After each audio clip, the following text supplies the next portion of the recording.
and welcome to the NXT review. We are the Dadley Boyz of What Culture. I'm Adam Wilborn, joined by Michael Hamflett and Michael Sidgwick to review last night's episode of NXT. But before we get into it, if you're a fan of this sort of thing, make sure you subscribe to What Culture Wrestling on Apple Podcasts, Spotify, Amazon Music, and YouTube, where we do daily wrestling podcasts where we not only review the show formerly known as NXT 2.0,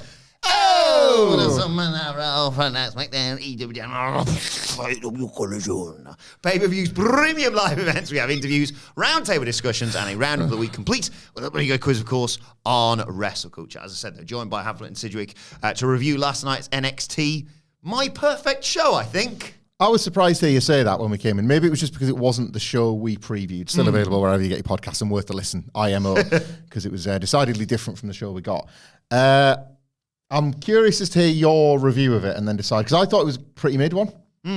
Bit too much wrestling, as usual, on NXT. And I thought it was skit light, and then you seem to think otherwise. Yeah, no Von Wagner, no party. That is a good point. It was missing Von Wagner. Yeah. I'm not joking. He intersects my earnest and ironic sensibilities. I love that man. I also think that character is very stupid. Yeah. And I missed him. Really missed him. I should probably address the elephant in the room. Not you, Nelly. I've slept funny. I mentioned this yesterday. It's gotten worse, so I'm wearing a neck brace because it genuinely helps with my pain. So This guy loves comedy so much he does everything funny. Huh? A lot more respect for Roddy Strong's gimmick. That's all I'm saying. You've decided now that neck braces work. Yeah. Maybe I judge you too harshly. In fact, you know what? Roddy Strong. Hey. You all right? You're the only real journalist and the only one of us that's taken a bump because you slept funny. I kind of know what it's like to be a wrestler. Sort of feels like I'm on the road for anything. Anyway, let's get into this show because it started with a sensational match. It was the tag titles on the line. Tony D'Angelo and Stax versus Angel Garza and Humberto Carrillo. No messing about. Obviously, a real blood feud going into this. So we start off with the champs, the babyfaces, attacking the challengers during their entrance. He's a bit into this at the moment, Sean, isn't he? Oh, too much, Loads of Way this. too much. It was a bit later on where Tony Khan. I think it was Jensen. He just went, do you want to just take my moveset for a brief point in this match? Yeah. But yeah, they brawl. The champs eventually get into the ring, argue a bit with the ref, and Stax dives out onto the opponents. And after that, Tony D and Stax kind of take over early on. They set up for the Power and Glory, Powerplex spot that they do. But Garza cuts him off. They catch Stax on the top rope and hit him with a big slam off the top to take us to a break. When we come back, Stax has been isolated. Tony D gets the hot tag, though, and nails everyone. Big spine buster, gets a 2 count on Carrillo. But Garza gets the blind tag. Stax is coming at this point. He gets Stax up on his shoulders, and Humberto drop kicks him off them for a nice 2 count as well. But Stax comes back into it. Modified DDT and a knee to the back, gets a near fall. The referee gets distracted and Stax gets hit low by Garza. They hit the J Driller and get a 2 count. Was very worried for a brief second there. But then, hang on, where are we? Oh my God. Pressed it too hard first time. Roman Reigns, Jey Uso, Stax. I'm fairly certain the only 3 people this year to simultaneously kick out and low blow their opponent. A goated spot. Tons of law. Does this mean that Paul Heyman wasn't just speaking to Bron Breakker and Ava when he came to NXT? He's got surname, she's The Rock's daughter. That's right. Do we think that maybe the family could mean something else, blood related for Stax? Like a feeder club almost. I can dream. Anyway, off the back of that, Tony D and Stax hit the bada bing, bada boom. Tony says he loves Stax and then just hoists him onto Carrillo on the outside. 1, 2, 3. The family retain and the Wilborn household celebrate. This was all right. I've been pretty critical of the Stax and Tony D matches, and this was one of the better ones. I think a lot of that is down to the booking of Garza and Carrillo. Yeah. There's been lots of speculation they're losing upwards and going to join Santos Escobar on the main roster, which is I like the idea, but it's a bit of a tough sell when you basically you rush through this tag title run, you have to lose the match, and then Santos still has to go, I love you guys, you complete losers, I need you in my new group. So they looked really up for it. Good facials from them. Like, you just saw more from... There was, like, a lot packed into this. There wasn't a great deal of, like, psychology or anything. It's like, we've got loads of really big, hard-hitting moves that otherwise, like the Jade Drill, like, otherwise would be a kill shot, but not tonight because we're not here to do that. So I think this was as effective a match as you can do for those two when you're losing upwards to the main roster against tag team champions that still otherwise, like, feel a bit like paper champions. I'm sorry. Like, these matches don't do much for me. Yeah. I don't know if Stacks is going to come in anytime soon. I'll say it, like, quite quietly. Hopefully not too quiet so you can't pick it up. But it's just the typical rushed Tony D and Stacks tweener match that is action-packed, but the action ain't that great. If that makes any sense. Like, the rush through things doesn't always look that great. Generic, but fast, and I guess watchable on that basis, but... I was just struck by, like, what a vastly superior tag team and a vastly superior pair of workers, Carrillo, as Booker T calls it. He had a night, didn't he, last night? Yeah, he always has a night. He was making noises again in that normal women's segment, yeah. So, again, trying to say it quietly, but they're just vastly superior workers. Yeah, it kind of averaged out to halfway decent, but yeah, it was kind of the responsibility of the other team. I like Stacks' boots and belt. That's a good look. He's getting better aesthetically. I thought it was stupendous, to steal a phrase from WrestleMania. I'm very excited to see what Dave goes this on Friday. I think it could be Joe Punk levels. Yeah, I think it could be. I definitely think it could be around that. Oh, I'll tell you what, boys.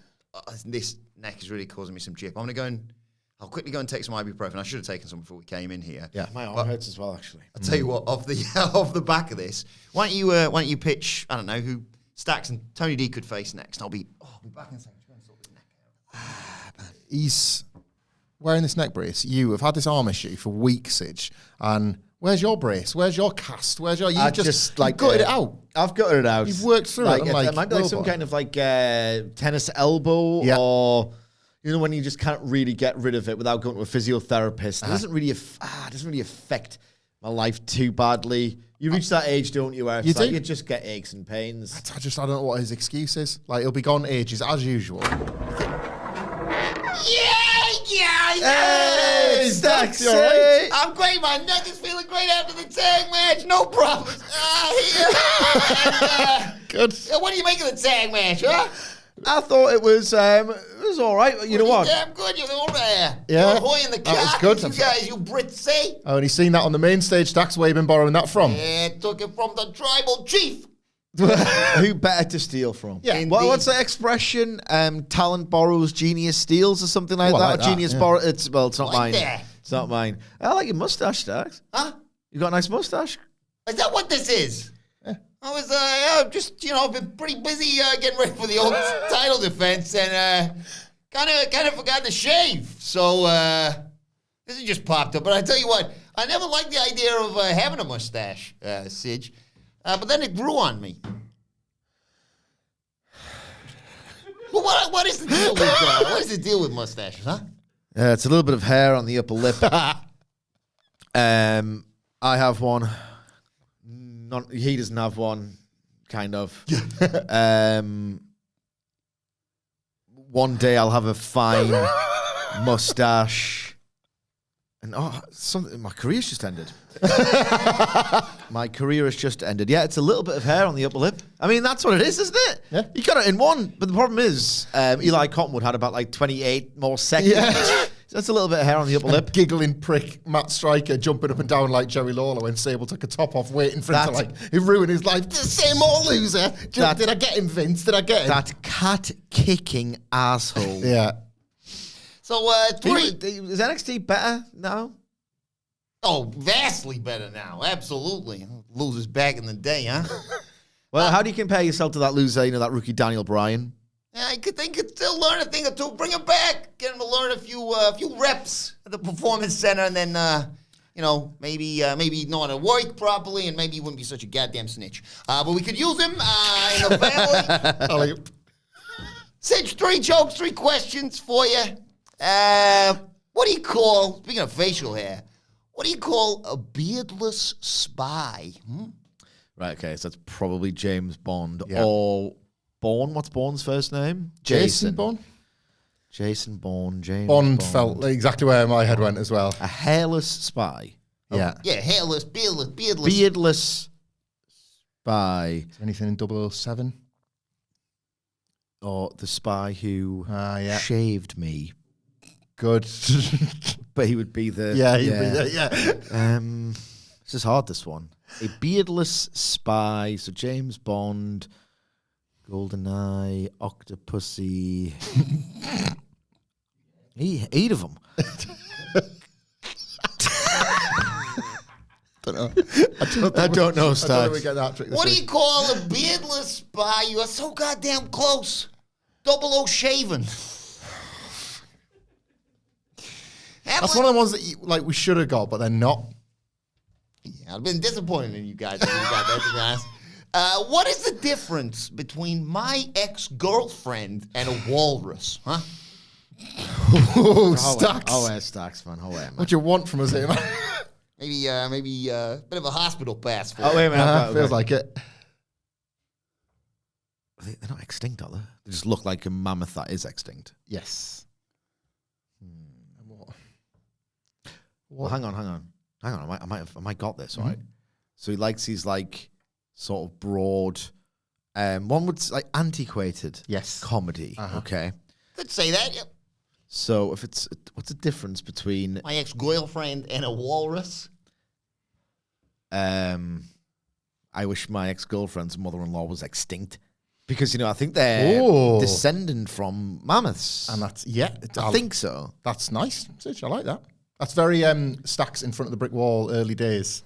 Yeah, Cracking mother-in-law guys. like in the 80s, he probably moved on or should have moved on at least. Definitely. Yeah, notice how men always leave the toilet seat up? Yeah, that sort of stuff.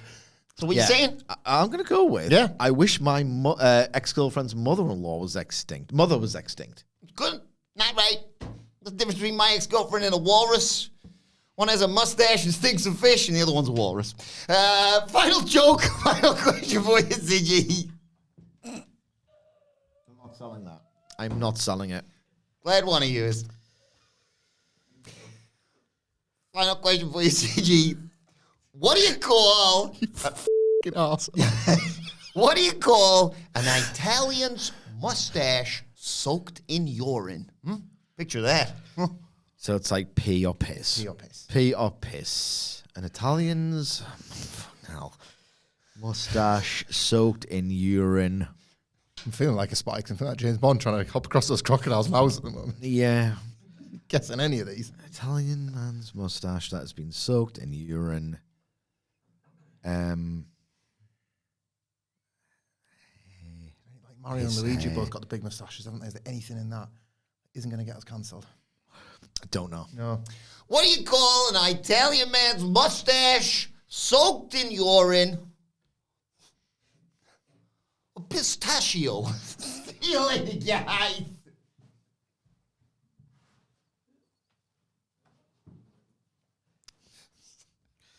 It's got red light on me. Bye, Stacks. Whoa. He's, Yeah, I think I was he maybe took a shot to the head on that J driller there.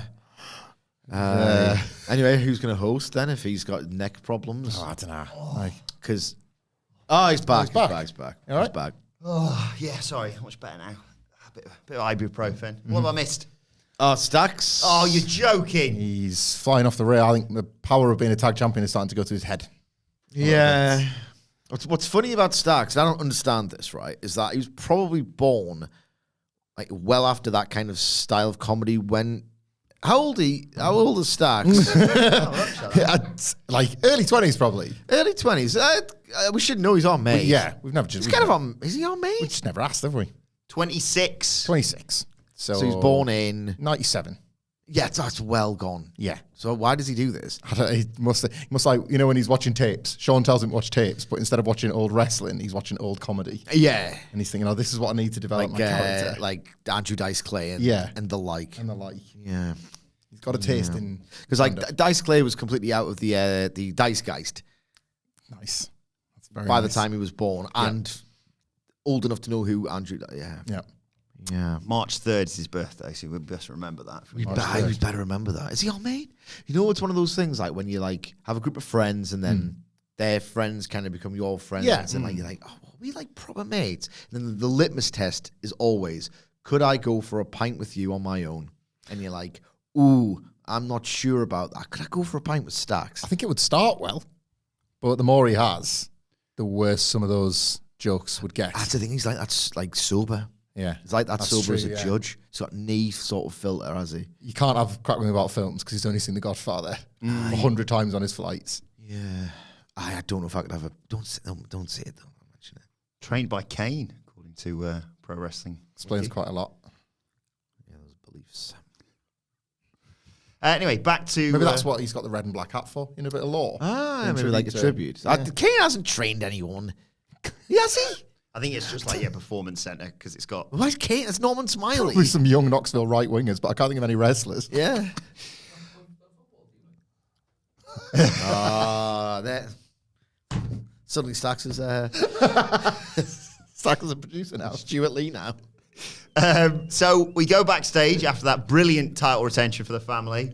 And a bunch of guys... Oh, this is earlier on today, by the way. A bunch of guys are watching the vignette from Ilya and Corbin, because that's how you want to spend your Tuesday. Let's rewatch that.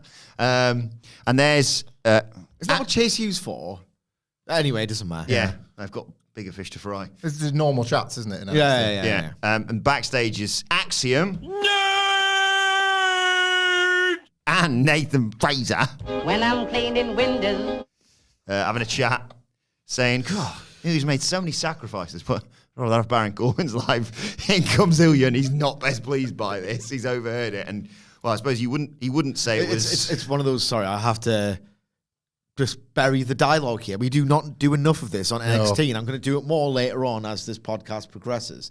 Like, no one talks like that. You would just say, I'd rather have his life than Ilya's. Yeah. That's how you would say it. Well, I think I'd rather have Baron Corbin's lavish lifestyle. He's got a wife, he's got a fleet of cars. A lavish lifestyle. Never gets to see his child, does Ilya? And, well, I suppose in terms of analysing that conversation, Ilya's so angry he wouldn't describe it as... Oh, very entertaining. He says... oh, so you think I'm doing the wrong thing? Nathan's like, no, that's not what I was saying at all. Just want some nice meat. Yeah, that's all it is. In a bath. In the loving embrace of his family. Ilya from like 100 miles away spotted the opportunity to get hurt. He's like, I'm having some of that. The Cody Rhodes thing, but with Ilya. He says, you got no respect, Nathan. And Nathan says, I do. I respect you, but I'd rather have Baron Corbin's life. I mean, so I wouldn't. He's not separated from his family. Sorry about that. And Ilya says, oh, far beyond the point of apologies. Nathan says, you're a bit wound up. Ilya says, I'll see you out there. Ilya Dragunov's new character is the guy on Twitter that gets quote tweeted where people are dunking on him saying, I'd say Mrs. won't let him see the kids. He's just like increasingly angry about it. So yeah, that sets up a match for later. I mean, I was excited for the match. He's such a dickhead sometimes. We're back to Dragunov. Oh God, Ilya's showing up. Should we shut the party down? Yeah. Ilya's here. So that sets it up for later. Wants to glass himself on the punch bowl. We get a video of the final Iron Survivor qualifying matches being booked by Jerry the King Lawler. He books Bron Breakker versus Eddie Thorpe and Keanu James versus Kalani Jordan. I don't know what went on there. But yeah, we already knew about that, obviously. And they got this throughout. The idea of Jerry Lawler knowing who Eddie Thorpe is. Yeah. Like 2 seconds before he was fed the name to do it. Do you think like he refused to say Kalani? He like would only say like various divas like Tori Wilson. I've said it now. Like he's just thinking he can book somebody like as a shoot. Why would he do Tori Wilson? Just bring back one of his favorite divas. Google how old Tori Wilson is.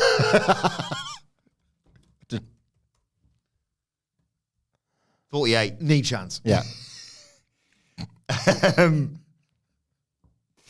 But yeah, maybe they were just trying to see if he'll say any name. Yeah. Like, you know, because they've got preposterous names in it. So say that this is a person who wrestles in in NXT, and he just says it, and they're like, okay, actually, it's Kalani. We can make a wrestler called that. Yeah. Maybe I'm being too harsh about that Eddie Thorpe jibe with Jerry Lawler. I mean, maybe he is very familiar with educational establishments. We get vignettes throughout the night, hyping up the former North American champions. He's going to be in the four-way. Now we go to school. We got Johnny Gargano's history here. Johnny Gargano. Who's that? Is he good? Is he good? Never seen him work. Get his cage match up right now. What's was the grunch there? What was it? The grink. The crunch. How have you done that again? You just grinked yourself. Congratulations, you grinked yourself. You're the grunch. Johnny Gargano. Josh Briggs. Hello, Johnny Grink. That's his new thing. He's not Johnny Wrestler anymore. We're just it's Christmas Day. I'm the Grink. Normal Grink. He walks in and Candice messed up his own house. Somebody paid me £75 for it. Just tipped the table and thrown drinks on the kids. Right, Josh Briggs is backstage. He's celebrating, obviously, winning his Ain Survivor qualifier for NXT Lane. And there's Fallon and Jensen. And he says, yeah, it was the biggest win of my career. I like the fact that Jensen went, biggest win of your career? Like, we won the tag title together, mate. But Well, that's trouble afoot. he says, no one believed Problems mounting. No one believed me except you. And Lexis King walks up and says, hey, well done, pal. You knocked it out of the park with my help. And it says, look, well done to you, Fallon Henley. You've qualified as well, of course. But no one selected you, Jensen. And Jensen's like, oh. Briggs says, well, yeah, he'll fight you, actually. King says, sounds like a party. There was a brief moment where when Briggs was like, he'll fight you tonight, where Jensen was like, and then he remembered he was a babyface. Yeah, I will. Yeah, I will actually. Huh?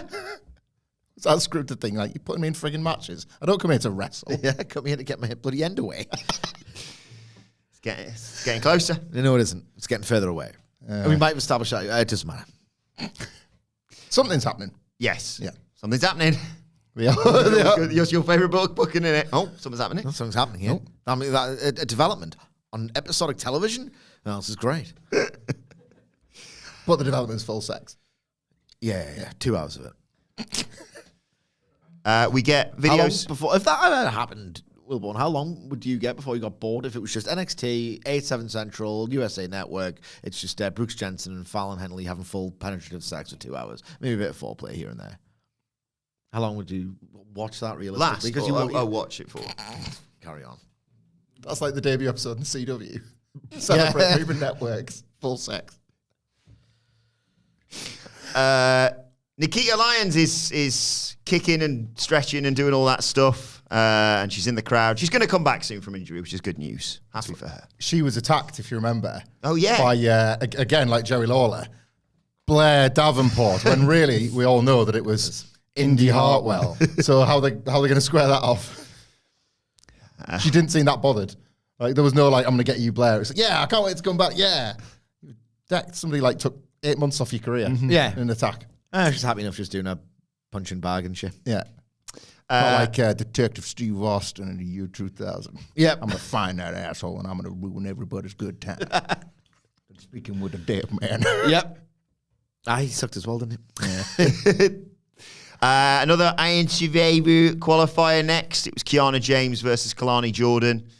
James beats her up early on, but Jordan manages to drop kick her way out of trouble. Kalani Jordan's got control, but Kiana James grabs the hair to manage to escape, and they go outside. Jordan gets dropped on the announce table, takes us to a break. We come back. Kiana hits a spine buster, but Jordan fires back with a playmaker for a 2 count. They go up top. Kiana blocks a superplex, hits the 401k. Looks like she's got the match won, and the bell rings. She hasn't gone for the pinfall yet. And suddenly we realise, Roxanne Perez is getting her own back. She's grabbed the ring bell. She's distracted Kiana James. That allows Jordan to come back, kick, split-legged moonsault. 1, 2, 3. Kalani Jordan qualifies for NXT Lane. An upset, obviously. Yeah. I love them. Yeah. Hey, you could learn a lot from that. Yeah. In their tourney. The bell ringing like more on that later, maybe. I don't Not know. a bell law on this show. There was a spot in this. This match was like nothing. Really. It wasn't good. It wasn't bad. It was nothing. But unremarkable. There was a spot in this match where so I don't mind telling the viewers, the listeners, whatever. I watch NXT and all the rest of the review on 1.5 speed. I've gotten used to it. My brain's gotten used to quicker commentary, and it means that I don't have to get up quite as early in the morning to watch before work. I thought I'd knock the speed the other way on that running Hurricane Rana. Oh, that looked so On contrived. for ages. And then we've seen on Tough Enough, they do those like flip bumps, like day 2 of practice sort of thing. Right, you've smashed your head on the floor, now do it, forward roll. Like Kiana James, she'd been the distance between her and Kalani Jordan's legs. Like there was about a 5-minute wait, and then it was like, well, over I go. Oh, Batista when he got shoved by Mark Henry. when he was kind of taking the piss. Yeah. It was immersion breaking. Sorry, guys. Yeah, unremarkable, fair. I did notice that. Was like, check the watch, and it wasn't actually, I was just seeing how long it was taking for them to do that. The finish, oh my God, was so bad. You'd like to think that Roxanne Perez is turning heel, because if she isn't, she is a heel in my eyes, which is not ideal. She's still a babyface. Like, this phenomenon happens in WWE quite a bit, where it's like the babyface steals one, or like the babyface is a complete f***ing brat, and it's the nah,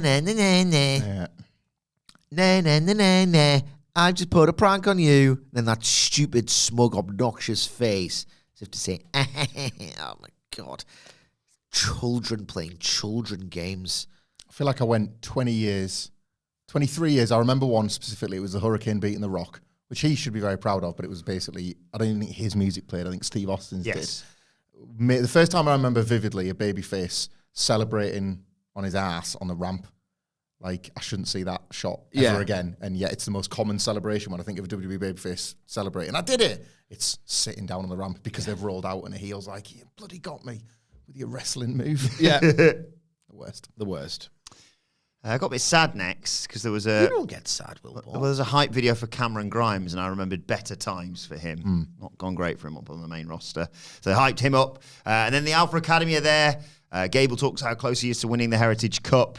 Maxine wants to get her hands on Lash. Otis does too, in a different way. Gable calls the Metaphor savage idiots, and they issue a 6-person mixed tag challenge. They want the answer this evening. Thank you. Idiots, savages, idiots. It's Dennis Reynolds from It's Always Sunny in Philadelphia. That reference. I think Michael Hamlet's favourite part of the show came next, because we got some footage from NXT Anonymous from a few weeks ago. Sucked so much ass. And Carmelo Hayes is in the clear. He did not attack Trick Williams because we saw footage of Trick Williams, I think presumably coming out after being told he's going to be put in now it would have been a 4-way, wouldn't it? And he's very happy about this. But then you also see there's Lexis King just chilling, looking at his phone backstage, and Trick Williams goes through a doorway, and what do you want to take it from here? Lexis King follows him through the doorway. Perfectly normal walk. I don't mean that in an NXT context. He's just walking. And then as he approaches the doorway, as if to imply that he's going to attack him, goes, Sneaky. like the night man. the It's worst. Always Sunny. Tom McGee. Is he goated, actually? That was the stupidest thing I've ever seen. I'm going to get this guy. And obviously, we're going to, there's more to come. The story isn't over, is it? Him, sort of spider attacking his way to find an already attacked guy. Oh, I wasted all my spider energy. He looked like an asshole. he's so rubbish in a fantastically entertaining way. Yeah. We didn't remark on this when he was interrupting the Trick Carmelo Hayes. Did you do it? Face-to-face confrontation when he came in to be the straw that stirs the drink, and he went. I don't want to take my glasses off. Actually, I don't look like a mole in front of you all. But he had he had these sunglasses, and he was going to go. Oh, did you try and put them away? Yeah, he tried to put them in his jacket front pocket. He couldn't find it. Arsene Wenger trying to do his zip up. Yeah. Make a better zip. And now he's like, right, okay, he can't do anything. He cannot do anything, this lad. So the idea is, right, okay, you have to look menacing and you're revving up to attack someone. Okay. You look like an asshole. Bit less bushwhacker, please. It's very. He was giving Luke and Butch. It's very rare that sort of wrestling cuts through on those, those social media posts like, oh, give me an example of whatever. I saw someone tweet like, give me an example of anti-aura, and then someone posted the clip where he slides in on his little chair. Oh, the entrance is great. And it went massive. I was like, I've seen this everywhere. Shame. Not really. But the idea is, you didn't see what happened inside the room. If only there was a video camera. There will be. And they could have done this on night one. Yeah, NXT Anonymous. When you had that camera 2 feed, why don't you just click camera 3 feed to look what happened in the next room? Is this a bit of NXT Anonymous lore? Like, NXT Anonymous has previously been not necessarily like security cameras, just a hidden camera, like shooting through blinds. As opposed to the invisible camera. Yeah, like spy cameras like they use in... Take your camera with you. Which one? Like through little blinds, like in The Office when the characters aren't supposed to be realising they're being filmed for a documentary. Like, NXT Anonymous is done that. Parking lot the same. This was just a security camera. Does NXT Anonymous work security at the Performance Centre? Is he or she a hacker? Perhaps, perchance. Is NXT Anonymous? Is this the forbidden door opening wide? Can you imagine? Put Anyway, together by a traversing QT Marshall. Yeah. It's still Carmelo Hayes. Yes. It's still Carmelo Hayes because we didn't see the actual attack unfold. Yeah. The developments continue, though, because it's time for Andre Chase to break his silence on the scandal enveloping Chase U. It's ruled. He's had Love that word, Wilborn. Thank you. He's Developing. He's got a press conference. I'm preemptive. Oh my God. Straight out the gate. He goes to the podium, introduces himself as the founder of Chase U, thanks the investigators and the Chase U student body and faculty and staff. Says, we're a history-making moment of time for NXT. I'd like to address the news of Chase U being under investigation. I want to be forthcoming, but there is this thing ongoing, so I'm kind of limited of what I can say. But there's been evidence of gambling and misuse of funds.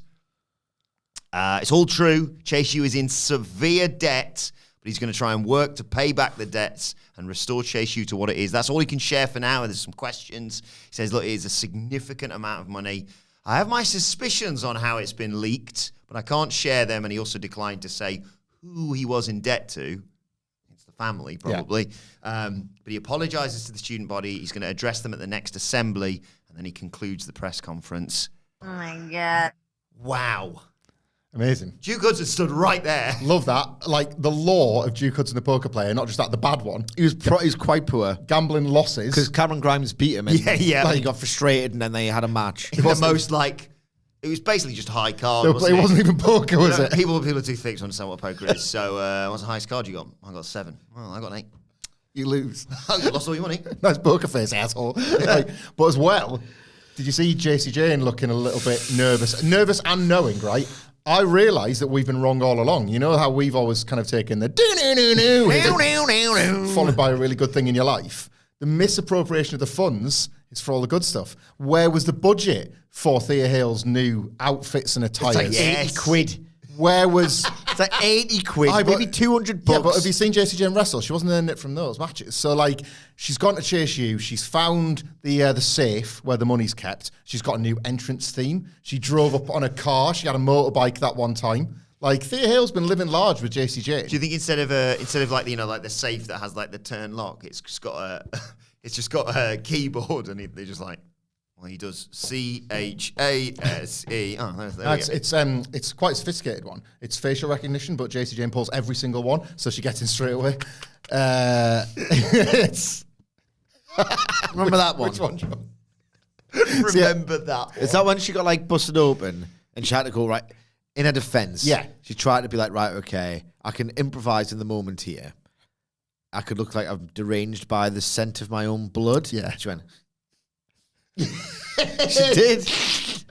So yeah, finally we know who's been funding, and I think that's part of it. She knows more than she's letting on. Gambling test, though. How do we not call that one? Maybe that's a red herring. What if Thea Hale wasn't the one being influenced by JC Jane? It was Duke Hudson getting back into his gambling past through JC Jane, and all along. How deep does this rabbit hole go? Find out more next week. Hope it goes deeper. What gets your audience hooked, baby? Tied up. I love this story. It's great. I want to see the students. They can take this to Stand and Deliver easily. Yeah. I get it. Standard Mania Get it to season. Mania. Get it to Mania. Get it through the Rumble first, yeah. Another NXT qualifier. It was Eddie Thorpe versus Bron Breakker. And the last thing you need when you're facing Bron Breakker is taped up ribs because some gaggle of bastards kicked the crap out of you. I got any friends last week. Breakker's in control early on because he's Bron Breakker. Gator rule. Power slams Thorpe. He's out on the floor. Breakker chucks him into the barricade. There's a fireman's carry gutbuster to take us to break. When we come back, Thorpe gets some offense. This isn't a complete squash. He gets some offense in. He slips out of a torture rack. He nails some strikes, gets whipped into the corner, fires back with suplexes, but bloody injured ribs. And that gives Breakker the chance to recover. Spears him out of nowhere. 1, 2, 3. Obviously, Bron Breakker is heading to NXT Lane. Fine TV booking. Like, not a lot to the match. Bron Breakker. No to this. I was quite disappointed, actually. Bron Breakker has these in him sometimes where, because the result isn't really in doubt, you don't feel much for the high impact stuff he does. The moment he came out with taped up ribs, I thought was not even a chance. Yeah, like it took a lot of the, not that there was much suspense, it's an ANTV qualifier, but like took some of the drama out of it. The match stood a chance of getting. But fine. Like, Eddie Thorpe's taking an absolute beating, and this is the worst possible time for him to face Bron Breakker. I don't mind this as like TV stuff to move the characters on. It wasn't much to the match. Sorry. I got no to say. I feel like I'm being rude to you because I can't turn right, so I'm always looking at him and I have to go like, Sage, what do you make of it? Well, I don't care about that, and I didn't care about this. Okay, fair enough. Just leave us alone. Trick Williams is in the locker room. He's pissed off with this footage that's come out. Carmelo Hayes walks in. He's like, so, clearly wasn't me. Hayes say, let's not forget, he cost me as well last week. Let's go kick the crap out of him. But Trick Williams is smart. He's like, look, we got NXT deadline in less than 2 weeks? Mm-hmm. Let's keep our eyes on the prize. We're past attacking people. And he's like, oh, are we? Yeah, we are. Intrigue. Just subtle little breadcrumbs. Subtle breadcrumbs, I'd love it, man. I'd still love it not. NXT, that's the next thing on the WWE shop. NXT's subtle breadcrumbs.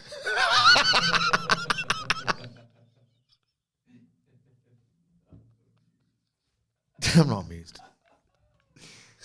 Are you like Triple H and Shawn Michaels? Doing a lot of cooking? You need NXT sort of breadcrumbs. Yeah.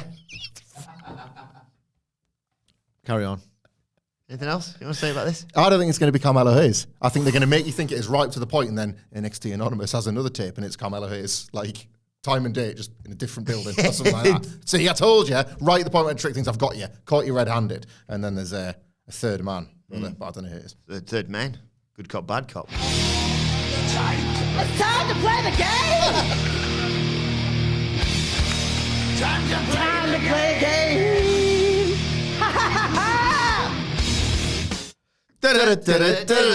Who attacked Carmelo Hayes? I think I've got it. I mean, Trick Williams. It's Carmelo Hayes. Who gets everywhere and is noticed by nobody? Joe Gacy. Ooh. He's been positioned in all these spots, and everybody's like, Can you imagine? Partridge gif. You know, like the... Yeah, people won't like that. Boa. He's been creeping around. He's corrupted Dante Chen. It's true. Did you want to...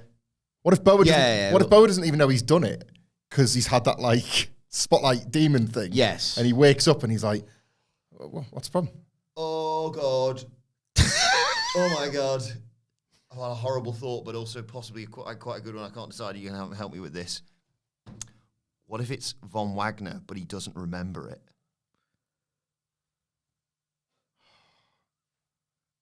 But because we just added situational blackouts to his persona. Mm-hmm. He has had those, because he goes like this. Like in the middle of his matches, or like the segments. Robert, calm down, man. Calm down, Mom. What the hell's going on with you these days? Oh, no. Yeah. I'm so charmed by babyface Von Wagner that might upset me.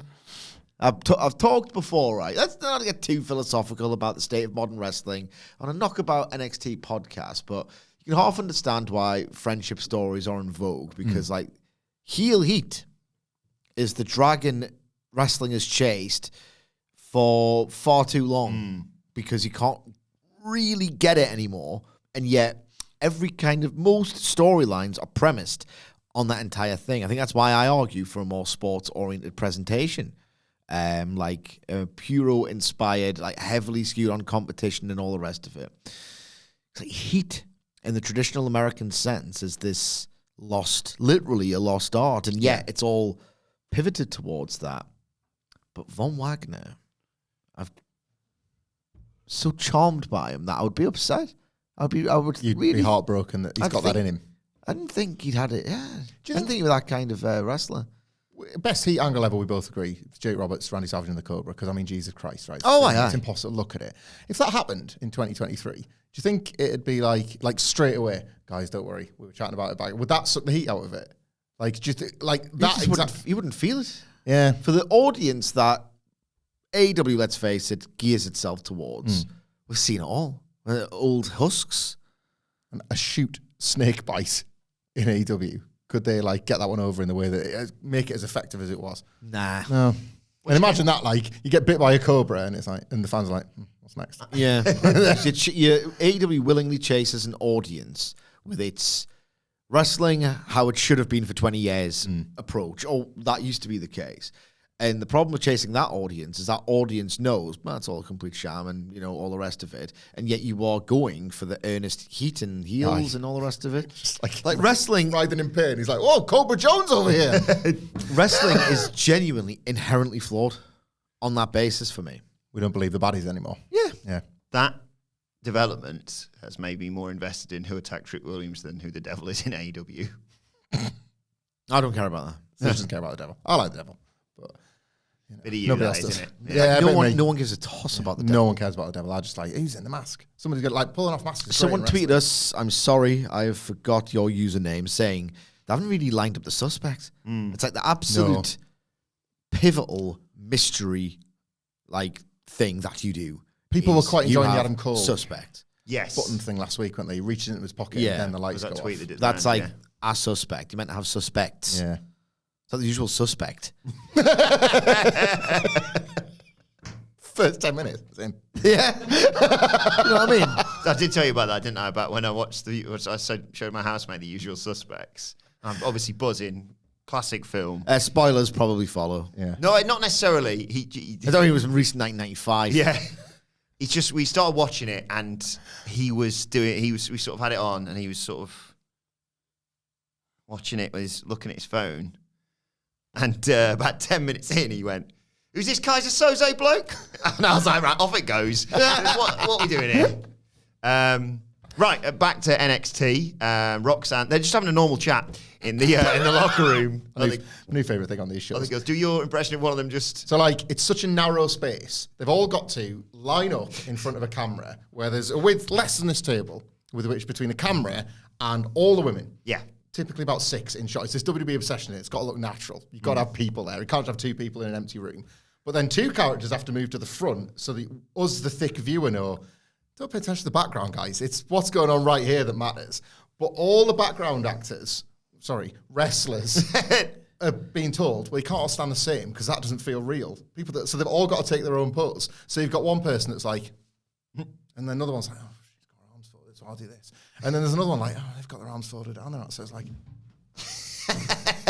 like that. And you just look, and every single time it's like no space, and 6 people all doing different boy-girl band poses, while 2 people move to the front and be like, yeah. And then, but they're having conversations like the background extras in a soap, like Coronation Street and the Rovers, but that's a table all the way over there. Where it's Yes. Ow. It's sort of like observing, going, normal chat. Yeah, But like, quieten down. We need it with the 2 characters that are inches in front of you. So Roxanne Perez, the babyface, says, "If I can't be in the Irons, I need to Kiana." And Ava, she hasn't got the surname, she's The Rock's daughter, says, "Oh, haven't you heard? There's a last chance match next week where all the losers potentially could qualify." And Roxanne says, "All right, I'll just qualify there then." And Tiffany Stratton says, "It's not going to be you, it's going to be Kiana." And big fight kicks off. I love just the cold dropping of Ishizumi has resulted in like Ava Rain just like hanging backstage now, rather than being like, when you didn't have magic powers gripping people for like a year, like we had a running fear from you because if you like came near us, you'd cast a spell on us. She's like, guys, I was just having a chat with Shawn Michaels, like Kenny Omega doing the Michael Cole joke. Yeah, just like, I was just catching up with HBK. Johnny Gargano runs in. Where are you? Still what not. did he say? Still not. Ava's best me? bit. Hey, Sean. Hi, Johnny. Always comes in at a diagonal, always looking at the camera. Remember me? Still not Ava's best bit in NXT, of course. That would be when Paul Heyman went, Bloodline on his phone. It'd have been great if that was like a slice of reality and he was holding it up and it kept turning. He put it on his phone. But I just stop auto-rotate. Hype video for Bronson Reed ahead of the main event. And then it was time for Ilya Dragunov versus Nathan Frazer. When I'm cleaning windows. Raced down to the ring. Dragunov confused by his speed. Is he there or is he just next to her? He started beating the crap out of him, basically. Picks him up. Big chops in the corner. Another corner chops. Frazer gets his feet up, but in a charge into the corner, but Ilya rapid fire chops. Trio of German suplexes, despite Frazer trying to fight out of it. Goes for the powerbomb, but Frazer counters with a Rana. Knocks Ilya down, ducks a clothesline, hits a knee, and then hits a huge kick to the chest. I like that spot. That looked awesome. Yeah. I got a 2 count. Ilya reversed an Irish whip. Frazer got out to the outside and hit a springboard front drop kick. Goes for the Phoenix Splash. Ilya moves, hits a powerbomb, hits the H-bomb. He's got the match won. Covers him, and then he decides, no, he badmouthed my family. So he hits a couple more H-bombs to get the 1, 2, 3. Really enjoyed this for how long it lasted, which wasn't long enough for my tastes. Like, again, I was talking about Brody King and Eddie Kingston and their chop battle on Collision. And I'm trying to put across if it's like it was all in the facial expressions that put that over, because you see that sequence over and over and over and over again.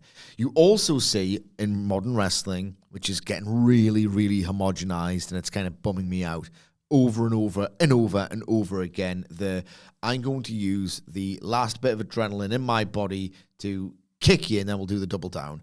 And it actually felt like they were hitting them with the last shot. And it actually felt, because they're so goddamn good, these two individually, and their chemistry was excellent. It really felt like if I don't nail you flush on the chin, like I'm fucked, basically. And just everything was so pinpoint, and everything just felt like a last throw of the dice almost. I like, stylistically, you've seen this match. Like, everyone has seen this match, but these two just elevated it for me. Run this back at some point. Sorry to get too earnest on this podcast, but genuinely, I just wanted more. No, it's just fantastic. Really well agented. This it was really well wrestled. It was really well wrestled. There wasn't. What I was going to say was there wasn't about a body part particularly. What I like about because Ilya Dragunov's the champion, and this is what I like about champions working TV matches, either in title defenses or non-title matches that could lead to a defense down the line, is that you don't. It's that old Bobby Heenanism, like the champion doesn't have to beat you, you have to beat the champion. So this wasn't about like limb work, but it wasn't about wasted psychology. Nathan Frazer's skill, I don't know if you're aware of this, is his speed. So it was all about Dragunov being better than Nathan Frazer's best. And that's how you book a champion working a television match. He's the top guy. So no matter what different opponents can throw at him, he can beat them. That's how you do this. And I just thought like they exploited that really well. Nathan Frazer's, like all of his like high flying stuff, as great as it typically is, was part of a bigger thing they were doing here, which is like, wow, he's really, really great. But like, this is why Dragunov's the champion. Perfect booking of a TV type. Like, I don't know. Like, not so much for the opponent. They didn't half make him look like a well, but like, you know what I mean? Like he talks is pretty rude. Dragunov calls him out on it. He tries to talk himself out of the trouble that he's in. Yeah, with the big boy. And then Dragunov kicks his ass, does the finish, and then treats him like a 1991 job guy from WWF Superstars or Worldwide, getting him by the hair and going, no, I'm not pinning you yet. That's like the ultimate, right? Okay, you are 7 foot. You're a big crap. But these are the little tricks we can do to make you look dominant and halfway talented. And one of them, as you well know, is right, go over the pin, man. I'll finish with you yet. It's meant to be this, like, it's meant to be Ben Carter. Looks like an asshole. Dragunov's vibe was a bit weird. Like, I feel like for a change, I feel like His table's got legs. I feel like, but he's been all right lately. I've quite enjoyed the company of Ilya Dragunov of late, and it feels like this was the first step on Baron Corbin's like happy life, taking him to that place. He's off to see Edge in that place. Oh God, imagine that match. Oh, gee. Can you imagine Ilya Dragunov versus Edge? Not Adam Copeland, even though they're basically the same. They're trying to do forehead to forehead, but the veins are hitting first. Yeah, they can't Veinmaker. Corbin, by the way, appeared on the Tron afterwards. Veinmaker is such a good nickname for Edge of anyone. Oh, God. It's one of those, like, you know, when you see a tweet and you gutted you didn't come up with it. You can have that. No, I'm not a plagiarist. I absolutely hate plagiarism. You tweet it later. It can go in your ESOP file. I don't know. I don't know. Tweeting around Edge and Christian kind of gets me into trouble online. It's just a joke, guys. Chill out. So, yeah, Corbin's on the Tron from his... I mean, I want to go around to Baron Corbin's house. That looked awesome. Don't say that around Ilya. Kick your ass. Make a lovely steak. Yeah. Maybe me and Andy Murray can pop round. History there. Mm-hmm. He appears, he's got in his little man cave, I suppose. Or mansion, basically. Says, I'm talking to you through the screen like not really. Especially not after this afternoon. I'm talking to you a screen like you have to talk to your family, Ilya, and he's wound up again. He says, you just beat the crap out of your friend because all he did was say, my life's better than yours, which it is. You're only here for that title. It's the only thing I'm missing, basically. I'll take the title off you at Deadline. I'll have everything, and you're going to have nothing. And I'll tell you what, I'll even pay for your plane ticket home and put you in first class. And we're going to go face-to-face next week ahead of NXT Deadline. What is it? And I hate this so much. Because I was like, you know, when you raise a certain way or on a certain thing or a certain like way of thinking, and you just think, well, that was correct because that was what I knew. But I'm fairly certain I'm correct. WWF governed by the fair, impartial, and almost like incredibly brilliantly boring Jack Tunney. Just the absolute living visage of impartiality. And when he cast down a ruling, it was always fair. And he had this, like, it just looked like a bloke doing admin. And it's like, nah, Jack Tunney's going to sort this out. And now if Jack comes in, one, it's serious business if Tunney's doing it. And B, obviously he's fair. And this promotion's absolutely just. Why can't modern wrestling and AEW crack this for so long, which is so frustrating? That's yet another thing they've let slip. They've absolutely Gerarded this promotion. Right? Good. Why can't wrestling promotions be nice and fair? Obviously, the guy it puts the heels over as yet more transgressive. So that's what you need to do. That's probably one of the reasons why Heat doesn't work, as I said. Like AEW, Copeland's taking his sweet time saving the civilian from getting a neck broken. Should we not get like the security team out? Nah. That's what it basically is. It's Alter Bridge and nothing. Yeah. On a date. Yeah. Thank God. And why can't Ilya Dragunov, right, just go home and see his family? Yeah. You know what I mean? It's fair enough if they don't want to come over and settle. Yeah. And he wants to make, like, his legacy. Honestly, he's doing the old Dax Harwood. So he's doing the old Dax Harwood. Dead man there. I like you, Dragunov. I could imagine Dax and the Taker together. Bloody hell. Dax and Taker. Oh, my God, Oh yeah. my God. He invites him down to his, like, homemade bar. Detective duo. Got these for you especially. Well, my God, FTR branded bones. Never thought I'd see a day. Yeah. Wait a minute. 1, 2, 3, 4, 5, 6. They've all got 6 stars on them. Yeah, it's 7 star now, actually. That's very clever, Dax.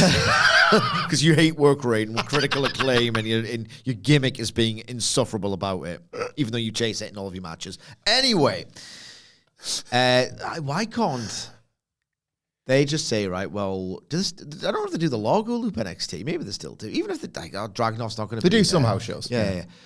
Why can't you just go home? Yeah. Why go home? Why can't you just go home? Imagine that clip isolated. Dragunov, why can't I just go home? Yeah, no. Sick of watching you wrestle. That last match. Like, I've been on these, right? I'm of the understanding that aeroplanes exist. Why can't he take one and go home and see his family and go, all right, I love it to see you. This is his first match in 4 weeks. Kiss, It's kiss, his kiss. fault. They didn't book him. Yeah. So he could have said, do you need me for the next 3 weeks? No. Okay. Just because it Last match makes was Halloween. them look so stupid. I'm mid-rant, shut your mouth. Sorry. Stupid and incompetent and like nasty. Yeah. Like, one, they should know that airplanes exist.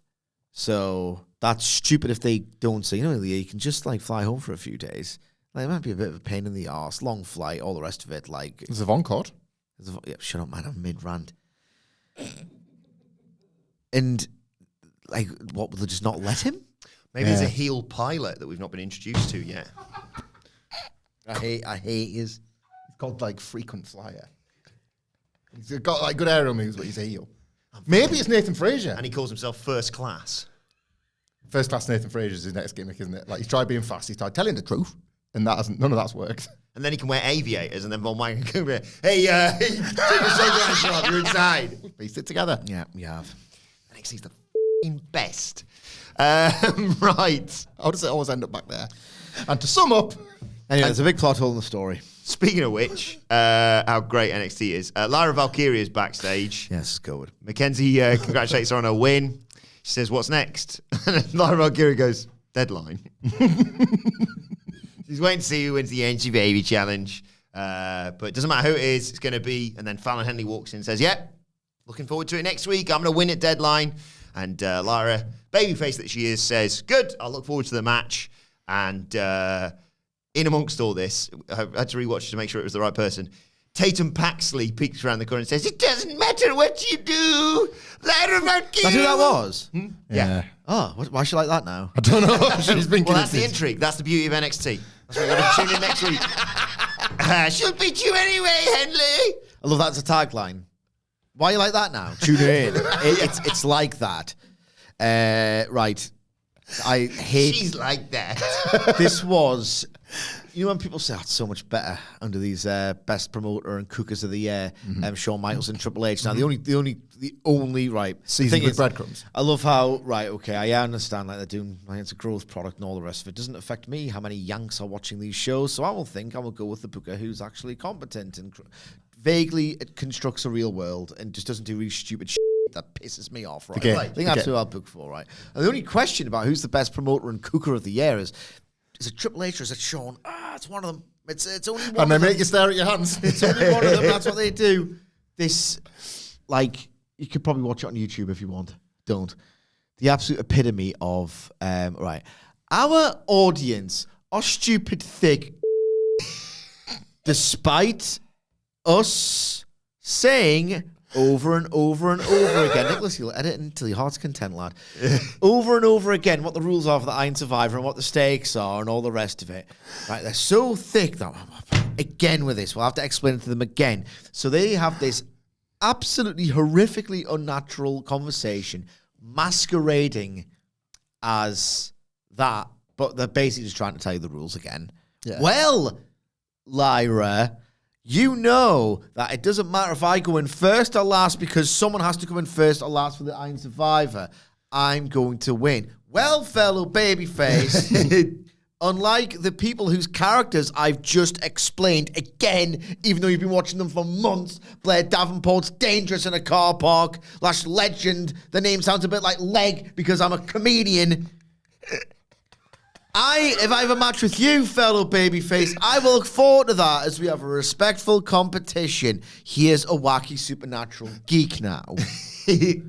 It's people say like, the worst Dynamite of all time is infinitely better than this show. And I know we have a laugh with it, right? Yeah. And I know we have our extended bits and we inform the lore and it's all the fun. And I do have fun. We do have fun together. Oh, yeah. And we do have these in-jokes. Fundamentally, and used to do not do anywhere near enough to explain this. It's bad, stupid, insulting television. And you like dogs lapping it up from the bowl. I don't like dogs. But I'm not saying you like one. You are a dog. I don't like... You've been doggoed by him over the past 3 years. That's the real corruption that's going on. Right around the time the Fed got good. Good. Agree to disagree. Corbin Petrovich in a vignette says she's going to use her black belt to beat Ariana Grace or something. She's fighting a beauty queen. So there you go. This vignette was great. Like, the thing about instincts are, they're a sword. Are they? That's a pretty good weapon. When she did say, I'm going to use mine, I was like, are you going to say sword? Yeah. She was like, no, my black belt skills to beat Ariana Grace. The metaphor accepts the Dafties demands. Sorry, I didn't mean to do that deliberately. I thought you'd... Yeah, thank you. Dar says, look, I know you ran me close, but nothing's going to make me happier than beating Alpha Academy. So me, Aura, and Lash will see you next week. And then you're going to eat your words now, Sid, because you've just said that. And then Joe Gacy's hiding under the ring. He's talking about how we'd all forgotten him, so he's going to get a better perspective by hiding under the ring. And also, we talk about them putting... What? We talk about them putting noise in. Oh, there was the bit... There was just before that, isn't it, you were talking about? There's a bit where you see Tate and Paxley, right, emerging from the shadows, and they do the piped in of, oh! Hey! What? What match was Joe Gacy under that ring? This is the hottest match I've ever heard in NXT. I was going to say, I watched every match on this show, and there was none of the noises you were hearing for Joe Gacy. Like, he was going, great match, guys, because he was like full packed at Wembley Stadium going nuts. What match is that? Will it be a successful victory, or will it be agonizing beyond belief? A successful victory. As opposed to an unsuccessful victory. Are those the extremes as well? Or agonizing beyond belief? Just got beat. Try again next week. It's a good win for them. I liked... she said something along the lines of... That's a bad win, that. I wouldn't... Did not like that win. I wouldn't wish this on my worst enemy. Or would I? Or he always says something like, I wouldn't do that. Or would I? Or do I? Or whatever. I'm actually fine. Not. More on Joe Gacy in a bit. Oh, God. Meanwhile, Booker T and Vic Joseph have been like, well, you go under the ring and see if he's still there then. Did they not see him? We know that Booker T doesn't watch. But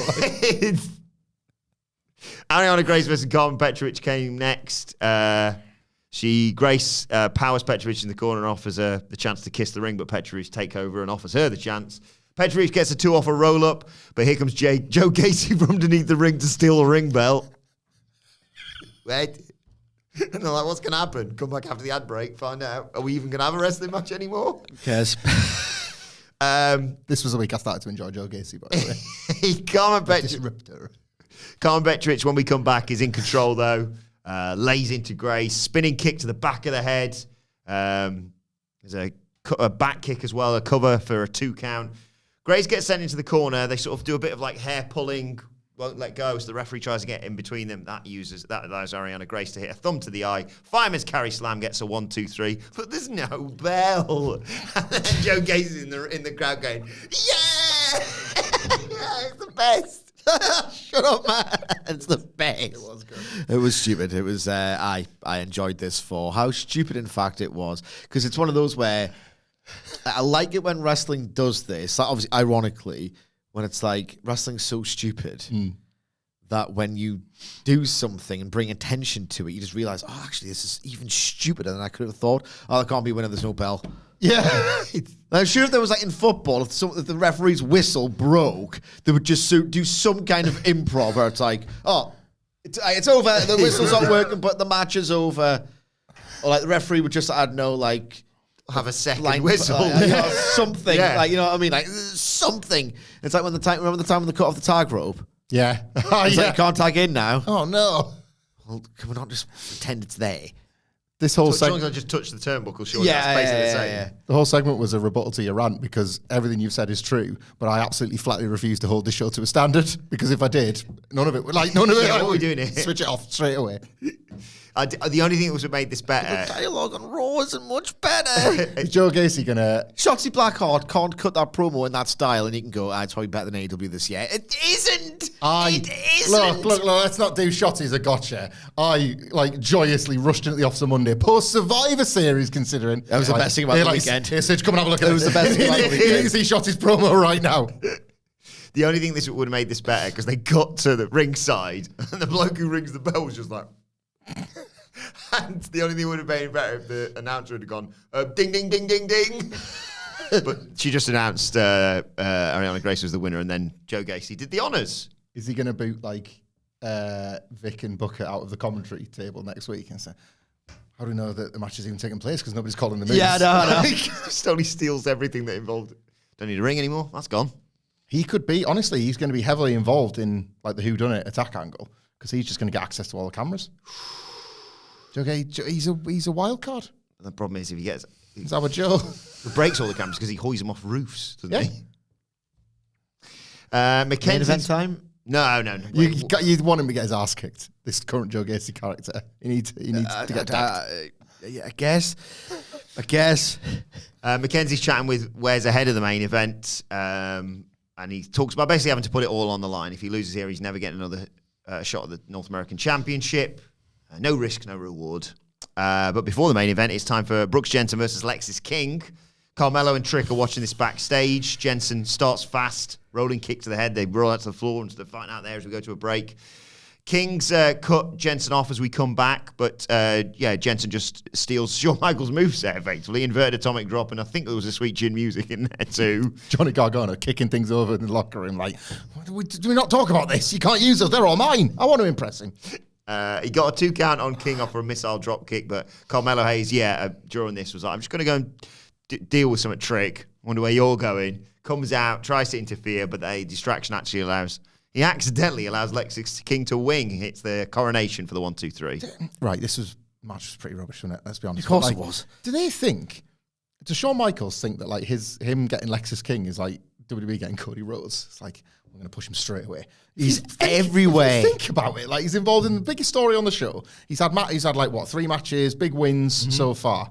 He's become one of the main characters out of nothing. He interacts with everyone, seemingly all of the time. We're going to shove this in AEW's face. We got him. You got him. It's very different.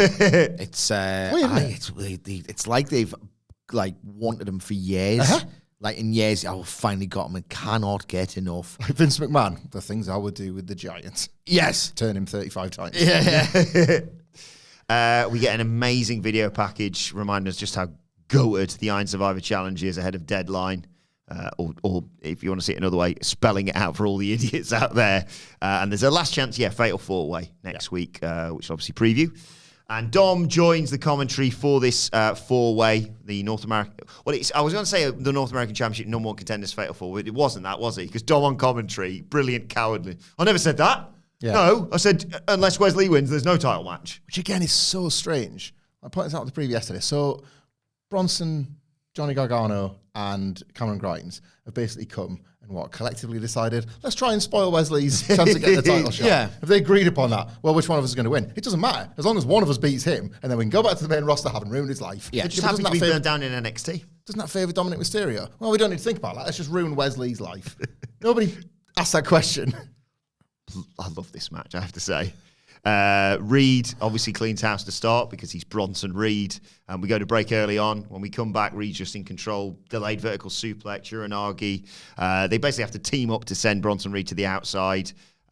Grimes gets knocked out there as well through like a head scissors.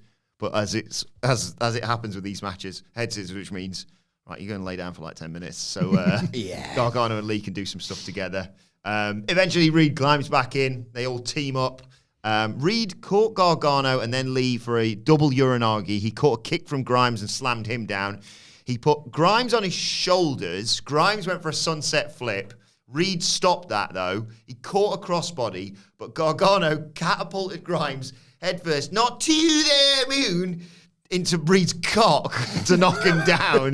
Kiak. Oh, my God. Love that spot.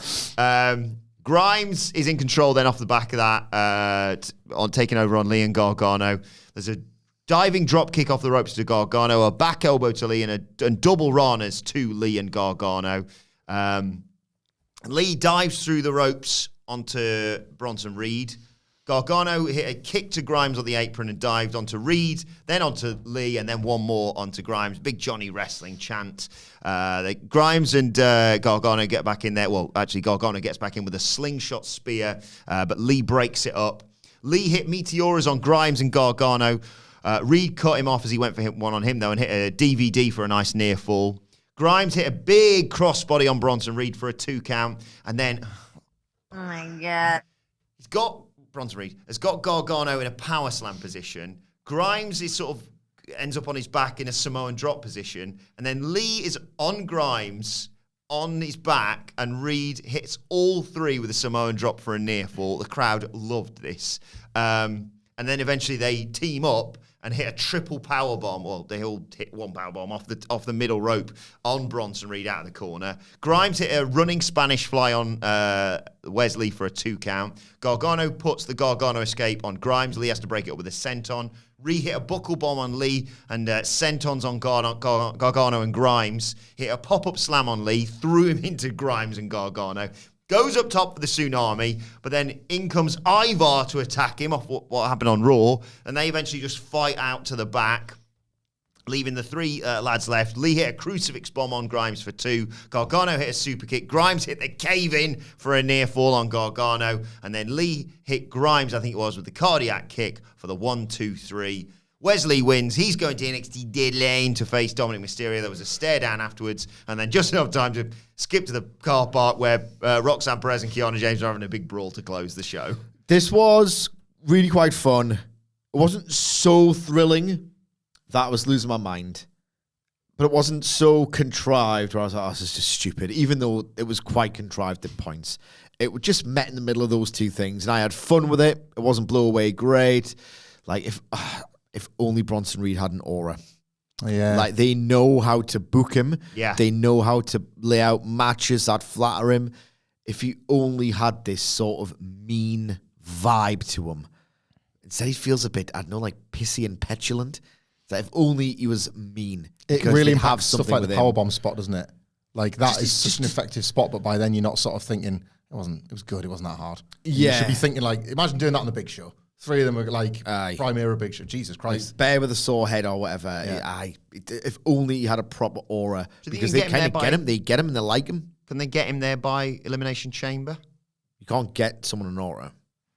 You can lose it, but you can't really get it. I think if they do a spot like this in Australia. I had an aura once. Not anymore. I agree with that on Bronson. I think he probably will go into the chamber anyway, by the way. Yeah. I'll just lean on easy, sort of big pop snap. Tsunami off the top of Australia, of course. Yeah. Of course. Yeah. a pod, yeah. I'm with Sidge. Like, it was fun. It was very generous to all the wrestlers. I mean, I've seen this in PWG like 7, 6, 8, whatever years ago. It wasn't reinventing the wheel, but it just, I think, like, I was struck here how much Gargano and Grimes needed this. Like, this DIY thing's going nowhere. Cameron Grimes having a pretty torrid time of it. Wesley was all, like, the result just never felt in doubt because the stakes were weirdly arranged. So it was all about, like, well, yeah, Wesley's going to win in the end. But it was a good night for Gargano and Grimes in what was ultimately, like, a totally futile endeavor. Like, they got loads out of this. They looked special a bit. And I just sort of, it's been the longest time since I've thought that about either of those 2. So nice for them. Yeah, like, Bronson Reed's in a pretty good spot on Raw, to be fair, and this Ivar feud, is what everybody kind of wanted to see. I just wish there was a match type that could contain them, I suppose. They need a bigger boat. And like Dominic as the champion, the biggest coward, fraud, like watching a match like this play out and being the champion, that's proper wrestling heel stuff, isn't it? Like, he doesn't want any of this. Yeah. I really enjoyed this to close the show. Anything on Perez and James brawling? Just time. Yeah, Perez, I don't like it. I do not like it. I think she's gonna win the Iron Survivor and turn heel to fight. She needs to turn heel at this Valkyria. point. She's getting that just a thoroughly obnoxious character at this point. So surely she's turning heel. We shouldn't have got here. We just shouldn't have. Aye. It's faking it. They should have just Literally got Rhea Ripley as champion. Perfect. Yeah. But I loved NXT. Let us know your thoughts in the comment section or on X. At what Another 10. At What Culture WWE. Watch there. You can follow all three of us. You can follow Michael Hamflet at Michael Hamflet. You can follow Michael Sidgwick at M. Sidgwick. Follow me at Adam Wilborn. Follow us all at What Culture WWE. Follow our brilliant producer at It's Adam Nicholas. And subscribe to What Culture Wrestling wherever you get your podcasts from for daily wrestling podcasts. AEW Dynamite preview coming your way later on today. But for now, this has been the NXT review. My thanks to Michael Hamflet, to Michael Sidgwick, to Stax. Thank you for joining us. And we will see you soon.